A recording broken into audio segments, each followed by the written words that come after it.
Every year, different rookies in the NFL win people their fantasy football leagues. And we want to talk to you guys about 8 rookies, maybe even a little bit more, that we think can help you win your fantasy league and you'll regret passing on these players in your drafts. Dave Kluge, we are here for the Football Guys Fantasy Football Show. We're talking about some young players that have a lot of talent. They're in some good situations. And I think the sort of tipping point for a lot of these players is, what is the draft cost going to be? And can we validate that draft cost going forward?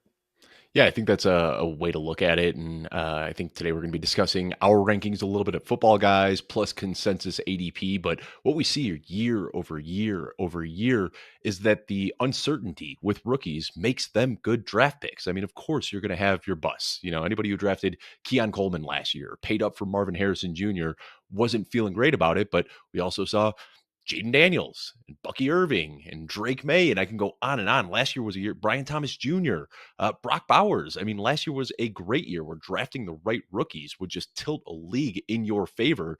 And this year, we were blessed. We got a lot of really good prospects coming in. And of course, we're not going to have a 100% hit rate, but I am going to be drafting a lot of rookies because not only do they smash their ADP, but they also tend to warm up at the best part of the season in the fantasy playoffs when you need them most. That's when we see them get really, really hot. So, yeah, drafting rookies, all these guys that we talk about today are guys that I'm going to have a lot of exposure to in a lot of leagues. Hey man, those rookies, they get so damn hot at the end of the season. And you know what I always hear is people saying, I'm not going to draft that guy. He's a rookie. Never even seen him play before. We have no idea if he's going to be any good. Listen, the NFL teams kind of told you that they think these players are going to be good. They go and they draft them in the first round, second round. They're giving them starting opportunities or a lot of opportunity to touch the ball early.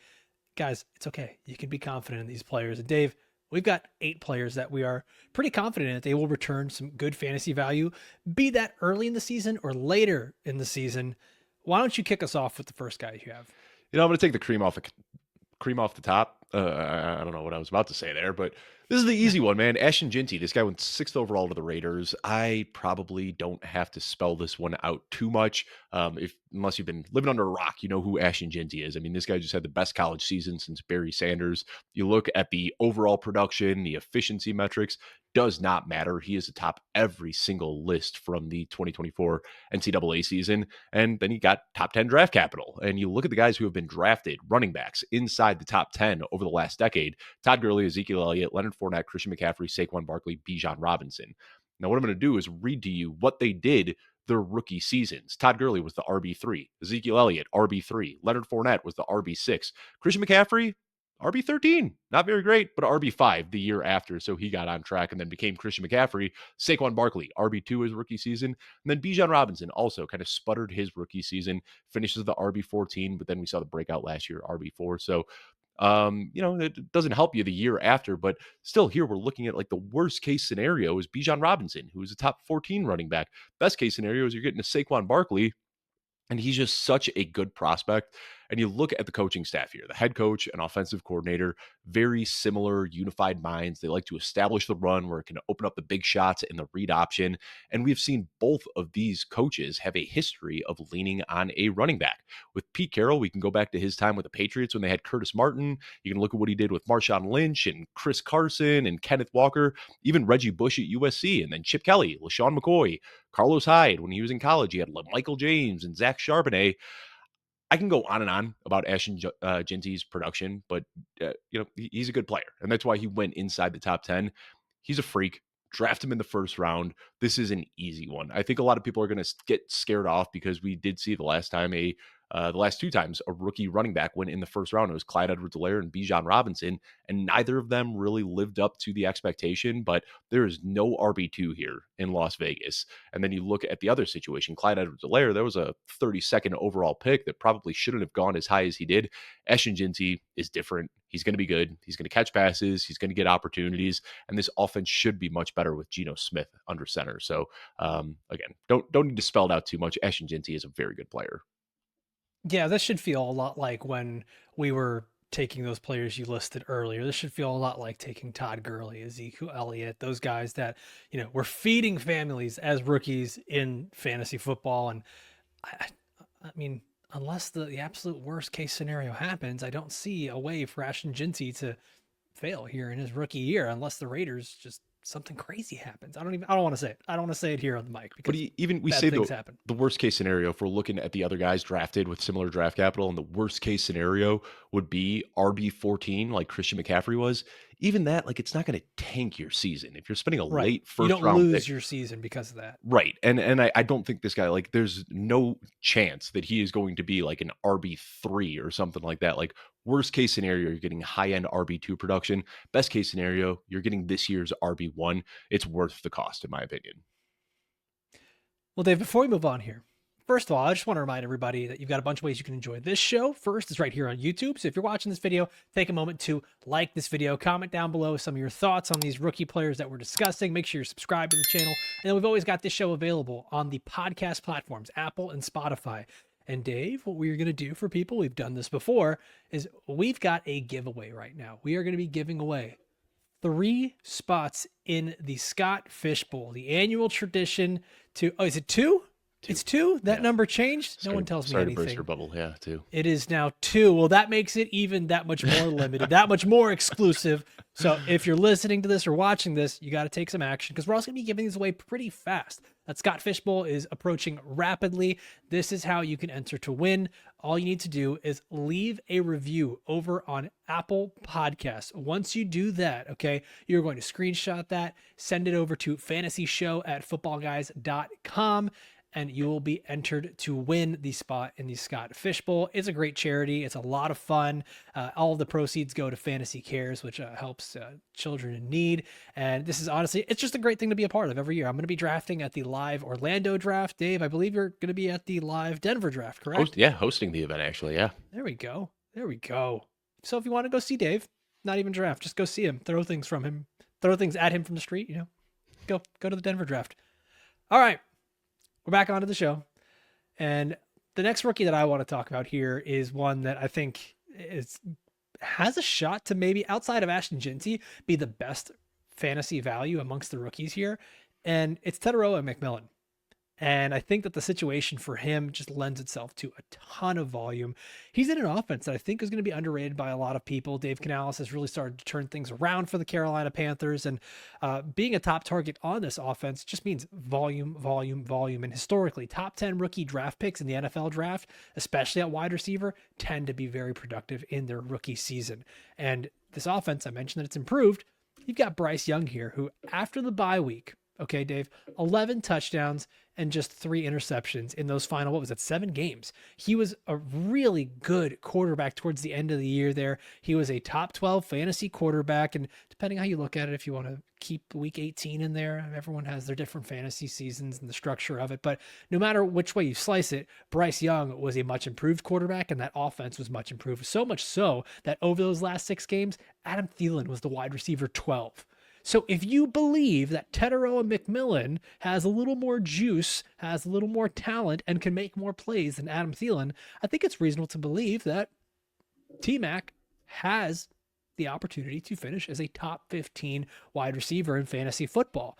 Now, that's not a huge stretch here. I know that Adam Thielen's still going to be on the team. They've got Xavier Legette, and they've got a bunch of other people who might take a few targets here and there, but you don't go and draft a player in the top 10 if you're super confident in your wide receiver room. And the Panthers had a lot of other needs. They decided to address wide receiver. So I think McMillan, sorry, I know he doesn't like that. Tetairoa McMillan or T-Mac has the opportunity here to be a really good value for fantasy drafters at wide receiver 26, going closer to like the 6th round, Dave. Yeah, I think this could be a player with massive upside that, depending on how you structure your team, he could even be the wide receiver 3 on your roster. Yeah, it's such an easy pick. I mean, I'm a big fan of the player. We were doing mock drafts early in the offseason before the NFL draft, and I believe you were there as well, Alfredo.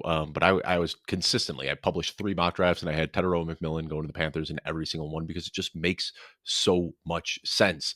And I made this connection a couple of weeks ago, and let me see what you think about this, Alfredo. Quinshon Judkins. Terrible as a rookie, obviously. And then we saw much better production in year 2. Now, you can nitpick how that production happened, but I think that what happened is Ladd McConkey there, drawing the primary coverage, was able to open up opportunities for blown coverage where Quinshon Judkins could get deep using his size and athleticism.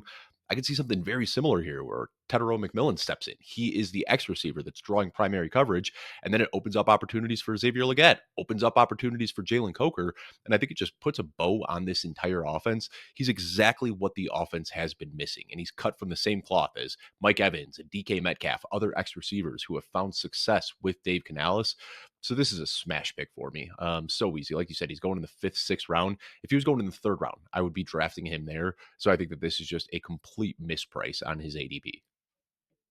Yeah, and this isn't the only wide receiver that has some potential out of this rookie class. There's a couple other guys that we'll talk about, one being next up here on the list. And Dave, talk to us about Travis Hunter from the Jacksonville Jaguars. Yeah, I mean, they moved mountains to get this guy. The Jacksonville Jaguars were sitting at 5. They traded up with the Cleveland Browns to 2 because they wanted Travis Hunter, and they have just raved about this guy. There were some talks that he'd be in a split role, and we might see him come out for the occasional nickel corner play here and there, but sounds like he has been spending almost all of his time with the offense. And he's just an elite playmaker. Got great ball skills, after the catch abilities. He's a very well rounded and polished receiver. And it's just so easy when you look at Liam Cohen, what he did last year with the Tampa Bay Buccaneers. And then you see Brian Thomas Jr.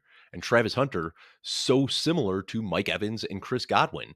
And I don't think it's crazy to say this, but there's a realistic shot that Travis Hunter comes in and out targets Brian Thomas Jr. And I know what Brian Oh Thomas yeah, Jr. did last year was great. And he is great at stretching the field. He's got amazing straight line speed. He's got the size and the physicality and all those things. But we saw last year that Liam Cohen, his offense really does focus on the slot receiver. And there was a point where Chris Godwin, before his injury, was the wide receiver 2 in fantasy scoring. It might be as simple as just copying and pasting that offense, dropping it in Jacksonville, and putting Travis Hunter into that Chris Godwin role. Um, it's pretty easy for me to get excited about Travis Hunter just because of the level of prospect that he is. But then also, again, going back to the draft capital here, the last offensive skill players drafted inside the top 2, which Travis Hunter was, Saquon Barkley, Calvin Johnson, and Reggie Bush. Pretty good, Alfredo. Pretty good. So yeah, pretty good. when you put this much draft capital in a player, typically you have plans for him. Travis Hunter is a great athlete coming off the Heisman Trophy winner on a team that needs a wide receiver too. We've also seen the slot role that Christian Kirk used to have in this offense, occasionally taken by Evan Ingram.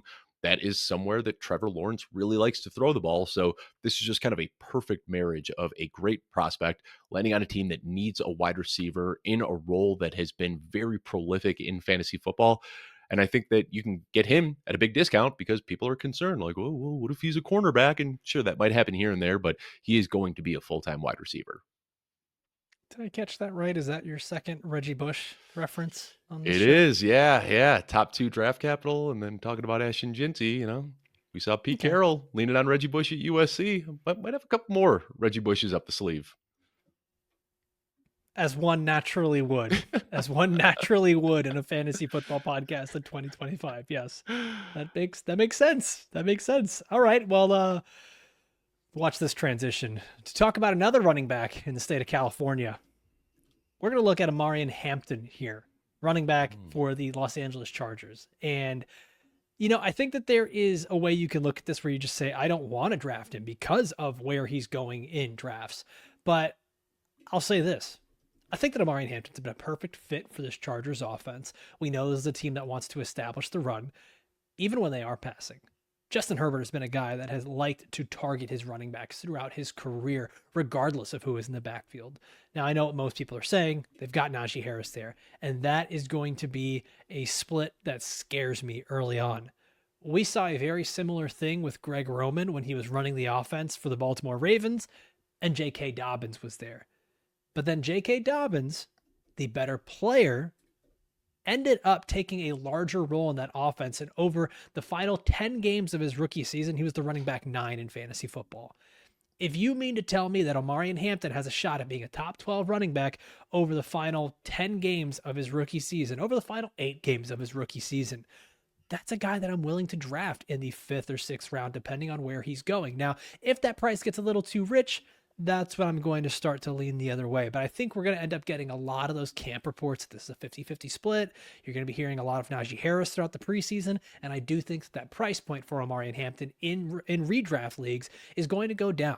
Najee Harris just hasn't been an explosive player, regardless of all the volume he's gotten. Omarion Hampton is. He's a guy that can succeed on passing downs. He's going to create big plays when the Chargers need it. And this is a team that still just doesn't have a lot of great pass catchers on the roster. So Omarion Hampton has the opportunity here for a big role to grow. And we know this is what happens with rookie running backs. That role grows as the season goes on. Yeah, it kind of reminds me of that 2016 season in Buffalo when Greg Roman was coaching it, and they had a young LaShawn McCoy who tore it up, and then an old Reggie Bush who got almost no work in that offense, and kind of reminds me of Omarion Hampton and Najee Harris here in Los Angeles. Is that three? We got three Reggie Bush ones in there. I Yeah. actually had to look that up. I didn't even Yeah. remember it. That year, did you Yeah. know Honestly, as you were Bush? saying it, I'm like, that's not right. No, Greg Roman that was really happened. I had to look that up. Greg Roman was That the offensive really coordinator happened. for the Buffalo Bills in 2016, and guess how many yards Reggie Bush had that season? -3. No idea. There we go. There we go. Yeah, That's the selling yeah. point for Omarion Hampton. -3 yards this No, year. but jokes aside, Omarion Hampton, great football player and just such a good fit. You look at all the guys that have found success under Greg Roman, and I think Omarion Hampton fits a very similar profile to the Gus Edwards and the Mark Ingrams and the J.K. Dobbins. He is just a punishing downhill runner. And you look, every single running back in that room, outside of Kamani Vidal, he's kind of the outlier there, but all of these guys are like above 6 foot, above 220 pounds. Najee Harris, Omarion Hampton, Hassan Haskins, I believe, is still there. Yep. And then who's the other guy? Oh, yeah, they drafted Raheem Sanders as well. So they've just got a slew of big boys in that backfield, but Omarion Hampton far and away the best. Now, if you're enjoying this episode, this is now the official kickoff of our redraft season. But we're still kind of talking rookies. This felt like the appropriate bridge to go from all the dynasty content we were doing. And I just want to remind everybody, if you're also a dynasty player and you haven't seen it, go back and check out our dynasty trade tiers episodes that we did, where we went through every single position: running back, wide receiver, tight ends, quarterbacks. We ranked these players with our consensus rankings, put them into tiers, and discussed how you could upgrade at positions, downgrade if you need to, and add some extra picks, trades that you can make. This is a fun series for you guys to go back and watch or listen to if you haven't done that already, because now we're going forward with redraft season. And Dave, these rookies that we're talking about, I think we're getting into the sort of fun part where I think this could have the most impact on fantasy drafts, where these running backs are all going a lot later, because we're going to talk about 3 running backs in a row here that are all going much later in fantasy drafts. And these could be the guys that you're drafting, talking about 7th, 8th, 9th round, and they're going to perform potentially like 2nd or 3rd round picks. So why don't you kick us off with the next guy? Yeah, and if you've been watching the show all off season, I mean, we've been talking about it since January. This class was loaded with running backs. I mean, Yep. and I'm not talking just like at the top. We've got the first round guys that are getting buzz. Then we had a bunch of day 2 picks. We had a slew of day 3 picks landing in good situations. This running back class is going to just reshape the NFL landscape as we know it. You got a lot of really young, talented guys coming in. One of those guys, RJ Harvey. Huge fan of RJ Harvey. As soon as I started watching him back in January, he just pops off the screen. I mean, he is a spark plug. I've thrown around the term human joystick. He has that sort of movement where he is just a jitterbug out in open space. And, Ashton Jeanty, clearly the belle of the ball, but you start looking at the efficiency and the usage and the volume for RJ Harvey, he was pretty darn good. There were 31 running backs last year who had 200 plus carries. RJ Harvey was 2nd in yards per attempt behind only Ashton Jeanty, 2nd in rushes of 10 plus yards, 2nd in rushes of 15 plus yards, 3rd in touchdowns, 4th in breakaway run rate, and 5th in yards. He also had a lot of missed tackles. He had a 6th in yards per route run. So this guy who breaks tackles, catches passes, rips off big plays, all the things we want to see. And now being in Denver, we have seen Sean Payton does like to have this rotation of running backs. And it's always this kind of thunder lightning approach, right? Like if you think about it, the Thunder is you're going to be your Deuce McAllisters, your Mark Ingrams, Audric Estime maybe in this offense. And then your Lightning, you've got Reggie Bush, Darren Sproles, Alvin Kamara. Harvey is definitely the latter. He is that lightning guy, the guy who can get out in space, the guy who can rip off big plays. And looking back at the historical tendencies for Sean Payton, over 15 years coaching the Saints, there were 24 instances of a running back having a season with 50 plus targets. So we talk about this all the time. Targets are so much more valuable than carries, even if some of the early down work is going to Audric Estime or Jaleel McLaughlin or whoever else is still there in Denver. RJ Harvey profiles to be that pass catching back that we have seen be very, very good for running backs in this system. Like I said, Reggie Bush, Alvin Kamara, Darren Sproles. This is the type of upside that we are projecting for a guy like RJ Harvey.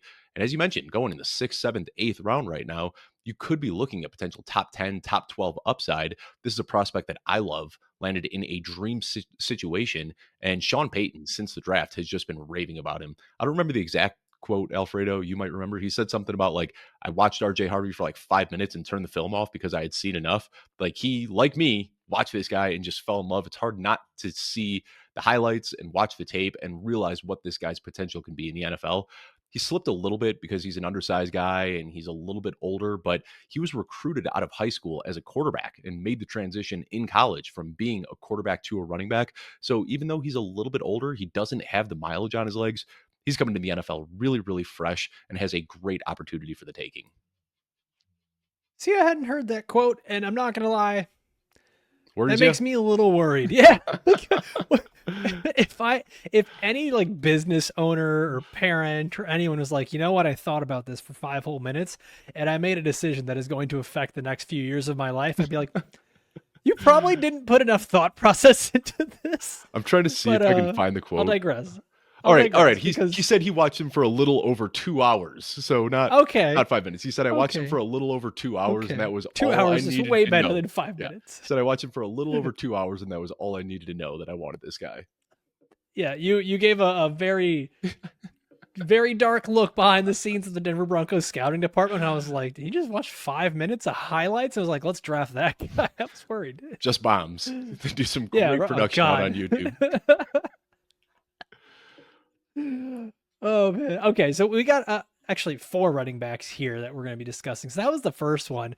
Got 3 more guys here, and Dave, one of them who that was technically the third. I mean, we already talked about Jeanty. Well, yeah, I'm saying like we got 4. Yeah. We had 4 more here to close this out because it's just this class, like you said, it was loaded with running backs, and it's always weird to me. In like the Cam Wards and some other guys, but like this is just a running back rich class, and we've got to kind of lean on that.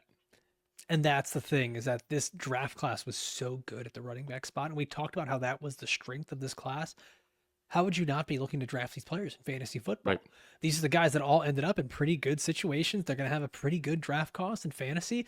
This is how you win. It's these players that come seemingly out of nowhere. And people are like, oh, how did you know he was going to be good late in the season?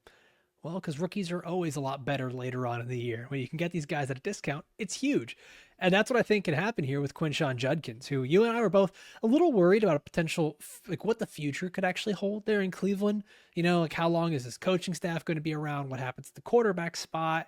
And maybe 2-3 years down the line, Quinshon Judkins doesn't have a super bright future. Dynasty people, you can let us know down in the comments down below. But I actually do think that as a rookie, this team is going to be leaning on Quinshon Judkins to be the backbone of their offense. They don't necessarily have a great solution at quarterback right now. They've got an elderly, and I say that with so much love, an elderly Joe Flacco, and then a whole bunch of just other guys at the quarterback spot. Maybe Shedeur Sanders shows up and does something well, but I don't know that I have a lot of faith in that quarterback room or the offense in general. But if Quinshon Judkins is going to get volume, and with a pretty decent offensive line in front of him, and that range of average draft position for Judkins right now is anywhere from running back 25 to running back 28.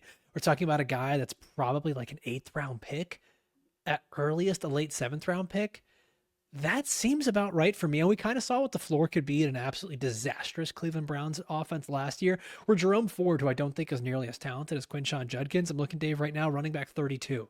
Yeah. So if you're telling me I'm going to draft Quinshon Judkins around running back 28, and then the floor is most likely running back 32 if he just has a bad year, splitting touches, and can't score, well, I didn't really lose much. But if you're telling me that I have a ceiling where he could be a top 15 running back based on volume alone, being out there on passing downs, he's a good pass blocker, a smooth receiver. Joe Flacco is a check down guy, and I wouldn't be concerned about Judkins splitting work. He split work all throughout college, and he was a 1,000-yard rusher every single year. This is a guy who makes explosive plays.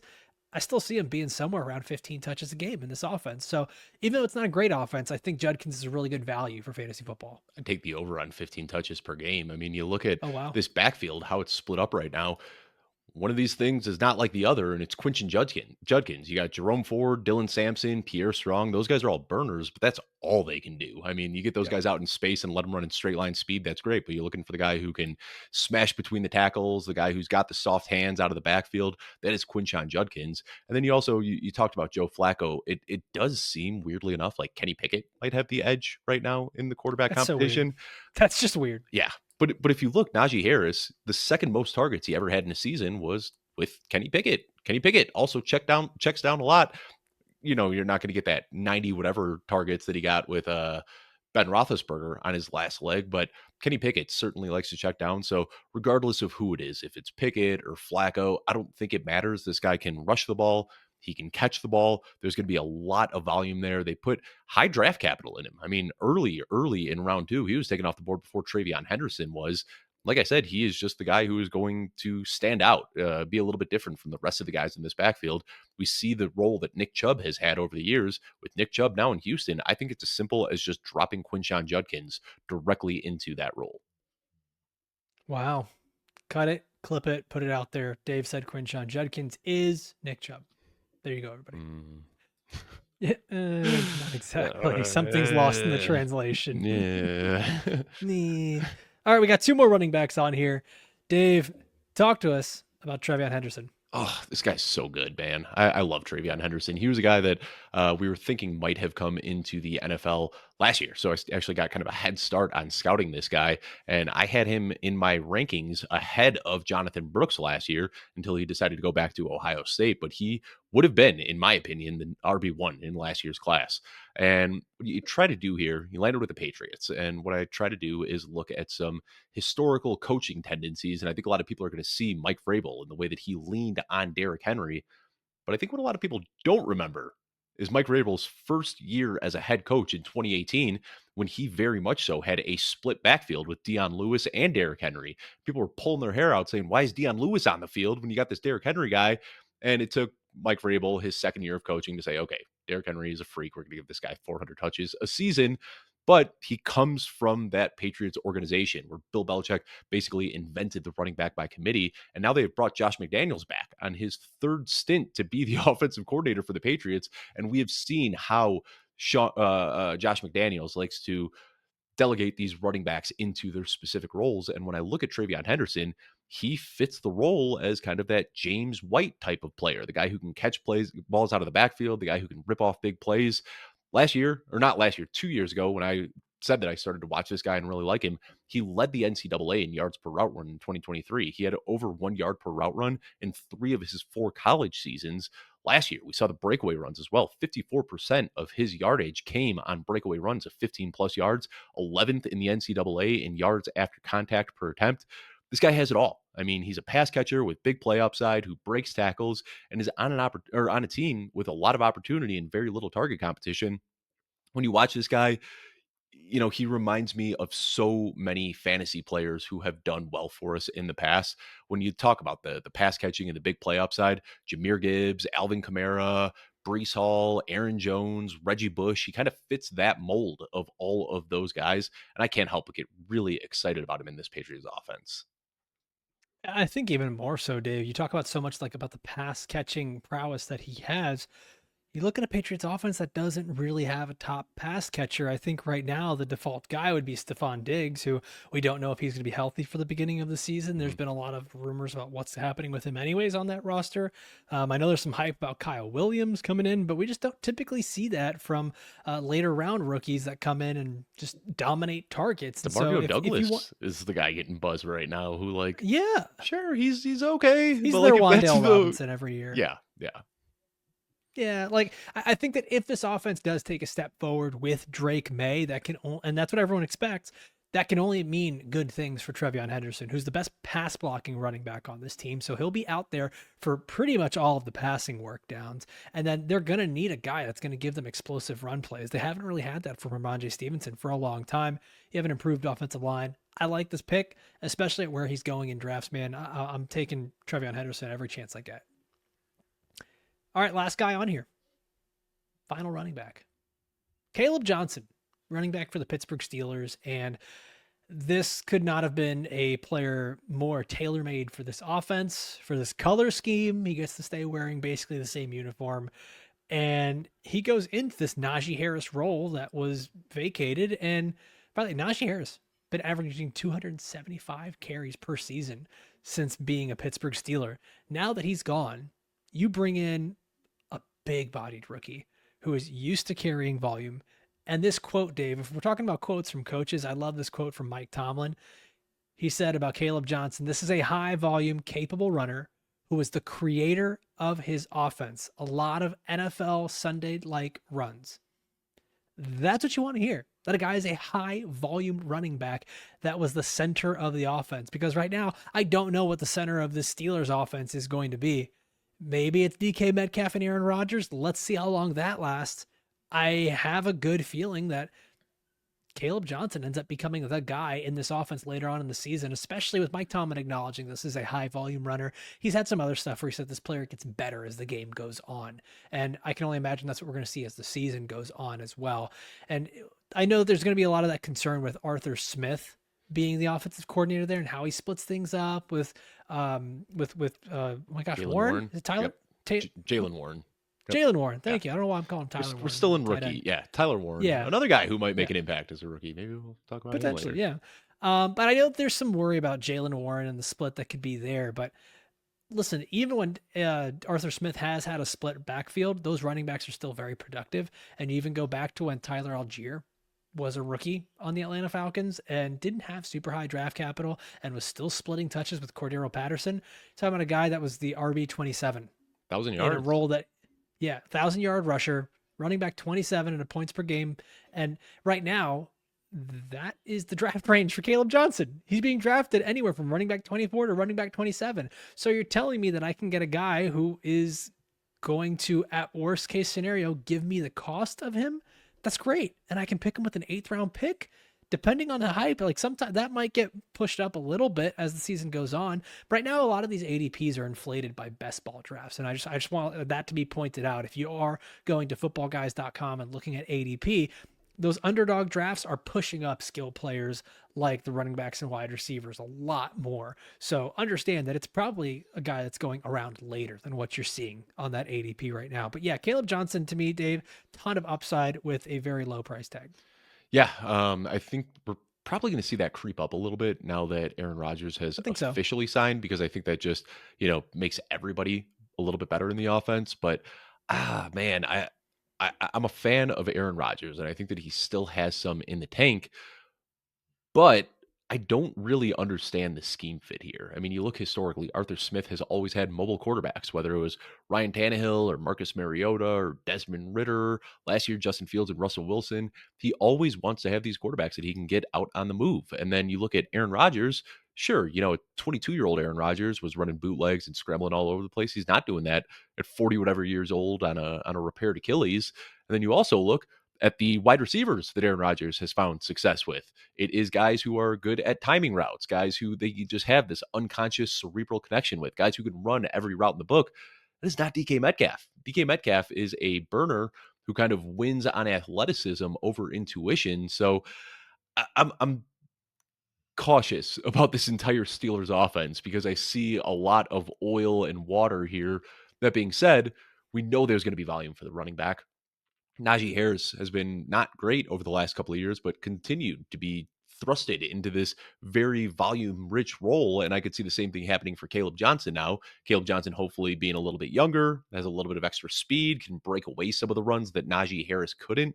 So I think it's a great draft pick. I'm interested to see how much his ADP climbs. I think if he gets like inside the top 18, top 20, then I might pause a little bit on drafting him. But where he's landing right now in ADP outside of the top 20 running backs, very, very easy player to select. Well, Dave, we went through 8 players here, but there's some other guys that I think we'd be remiss if we didn't talk about and say, like, they're just other rookies to watch and consider as your drafts go on and get into the later rounds here. And I want to list some of these guys, Dave. for our audience. And then I think, how about you and I pick one All right. from each of us, pick one from this list to talk about. So some players to watch: Matthew Golden, wide receiver for the Green Bay Packers; Jack Besh, wide receiver for the Las Vegas Raiders; Jaden Higgins, receiver for the Houston Texans; Trey Harris, receiver for the Los Angeles Chargers; and then Bashal Tutin, running back for the Jacksonville Jaguars. So there's some interesting names here, some guys that I think could absolutely crush their average draft position currently. Which guy do you think is most likely to do that, Dave? Most likely, I think, is Matthew Golden because I think that he has upside that no other receiver in Green Bay has. First round pick as well. For anybody who watched the Dynasty episodes and the rookie episodes and the pre draft episodes we were doing, I do have some concerns about Matthew Golden as a prospect. That being said, he went in the first round, and their difference maker has yet to emerge from this group. So, on the off chance that Matthew Golden could be that difference maker, he's the one that I would draft. He's also going to be the most expensive of the bunch. So, if I'm looking for the discount option, a rookie that I can get for much, much cheaper that I think has really big upside, Trey Harris with the Los Angeles Chargers. We saw Quinshon Judkins last year not playing great football and still having over 700 yards and 8 touchdowns. If Trey Harris is able to usurp that role from Quinshon Judkins and be allowed the same soft coverage while Ladd McConkey is beating up the cornerback one on a team, there could be opportunities for Trey Harris there, and he's going to come much, much cheaper than Matthew Golden. So I like throwing darts at all of these guys, if I'm being honest, but I think Matthew Golden probably has the highest upside, but given the cost, I think Trey Harris is my favorite to draft. Interesting, because I'm going with two totally different players that I want to talk about here. I think the guy who might have the highest upside out of this is the one that might be the sneakiest draft value of them all, and it's Jaden Higgins. He's the guy I Yeah. haven't talked about a lot in this offseason, but I know there's not a great offensive line in Houston, and this whole thing could fall apart. And I think that's why a lot of people are going to avoid Jaden Higgins. They're going to say, well, that Texans offensive line isn't very good. CJ Stroud wasn't all that great last year. Nico Collins is the number one. And I think there's probably going to be a little bit of made to do about Christian Kirk being on that team as well. But Jaden Higgins being the guy that can play on the outside, and if Nico Collins continues to garner all the attention that he is, I think Jaden Higgins gives this team another option for some big plays downfield, a guy who can do things that Christian Kirk simply can't because of his size.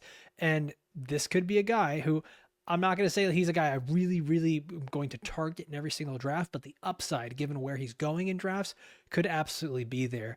Now, if I'm saying the guy that I want to have on every Real single quick, one of my fantasy teams, I just yeah, want to piggyback off of that real quickly. Nico Collins has never missed less than 2 games in a season. I mean, this guy, he is one of those big physical guys, and they do pick up mhm. soft tissue injuries frequently. Healthiest season he's ever had. Still only played 15 games. So even if you were looking at just a handful of games where it's like, oh, Nico Collins is out and they're just going to drop Jaden Higgins, a guy with a very similar skill set, right into that role, we could be looking at some huge spike weeks from Jaden Higgins this week. So I love that call out as well. Yeah, I mean, I just think that it's a talented player on a good offense, man. When they have opportunity, you can't ignore that. And that's how I look at Jack Besh for the Las Vegas Raiders. It's a talented player with a ton of opportunity on an offense that I think is going to be much improved, and a defense that I don't think is going to be very good. So as much as I know they're going to commit to the run, I just think there's also going to be a lot of passing here as well. So yes, Ashton Jeanty is going to get his, and he's going to get he's going to get his opportunities. But Jack Besh has the opportunity here to potentially be the second leading receiver on this team behind Brock Bowers. So I know that's probably a little bit of a tall task to ask a rookie to beat out Jacoby Myers in terms of targets, but I think it's very possible. I don't know what's going on. I'm dying over here, Dave. I'm going to get a sip of water I hear before I that. keep grossing people out. And I'll just, you know, talk about Bashal Tutin, I guess, the one guy that is Sure. in this Yeah. graphic. No, I mean the Bashal Tutin steam has cooled off dramatically after Yeah. one. There were fumbly concerns coming into the draft, and then we heard like the first day of rookie OTAs that he coughed the ball up on the first snap exchange. Non-contact. Yeah, so that scares people a little bit. And then you also heard Liam Cohen. Everybody's been saying like, oh, Travis Etienne is getting traded. It's going to be wheels up for Bashal Tutin. And Liam Cohen said all of that noise is coming from outside the organization. Travis Etienne's been great. He's been showing up to practice. We love everything that he does. He's going to be our RB1. So I think Tutin is worth it because of the athleticism and the potential contingent upside. But the reality is, if you look at how Liam Cohen deployed running backs last year, I think that Tutin, ETN, and Bigsby could all kind of be headaches to manage throughout the season. There's a certain Jalen rightness to Bashal Tutin here. that I kind of see is the explosive, fun guy who can make some big plays, has a little bit of a fumbling issue. You're not quite sure Mhm. how his running style is going to fit in the NFL, and he's got some guys ahead of him on the depth chart. Could he have himself a big day if Travis Etienne or Tank Bigsby get hurt? Absolutely. Do I think he takes that starting role outright? I don't.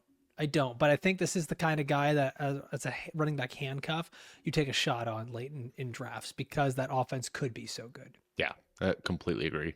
Any final thoughts on Jack Besh now that you have Jack Besh is awesome. Go draft Jack Besh. there you go. And look at that. My TV behind me just went out. Everything's falling apart here at the end. Me, my TV, all of it. We did Uh, gloss over the tight ends too, Colson Loveland and Tyler Warren. I think they're worth shots too because of how late they're going. Colson Loveland is the one that, even though he was drafted higher, I might have some pause on. Hasn't been able to practice yet, still recovering from that shoulder injury. And Alfredo, as you and I talk about so often, missing rookie minicamp, missing OTAs, missing the preseason, really can be a death knell for yep. rookies coming into their first season. We've seen it with Jackson Smith-Njigba. We've seen it time and time again, the guys who miss the preseason struggle. So every day that Colson Loveland can't practice, I just lowering expectations a little bit. But Loveland and Warren, we have seen from Brock Bowers and Sam Laporta and Kyle Pitts that these guys can come in immediately and produce as rookies. And Warren and Loveland are cut from that same cloth. So, we are at this kind of area right now in drafts where it's like Trey McBride, Brock Bowers, or just kind of wait. And if you are waiting, I think Colson Loveland and Tyler Warren, the upside is there that they're worth targets as well. Yeah. 100% agree there. I'm not going to push back at all. And Dave, we covered, oh my gosh, what is this? It's like, let's do 8, some 9, quick math 10, here. 11, 12, 13, 8, 14. we got I think. 13, 14, 15. All right. 15 rookies. It's a good number. 15 rookies Yeah. in one show. I I think that's even a made nice a Cam bridge. Ward reference. No, There well, you go, I said 16. not to. Yeah. Yeah. So 16 rookies and 6 Reggie Bush mentions on today's show for those keeping track You at are home. welcome, America. That's a good segue from dynasty stuff into our redraft season now, and we're gonna be back again next week talking about some breakout players that are going to help you crush your fantasy league. And these are going to be the players that give you the best value in fantasy drafts, guys that just haven't quite reached that pinnacle yet, so they're going undervalued in drafts. And Dave and I will be back next week doing that. And as always, I want to thank everybody for watching and listening all the way through. For myself, for Dave, we'll see you next time. Adios.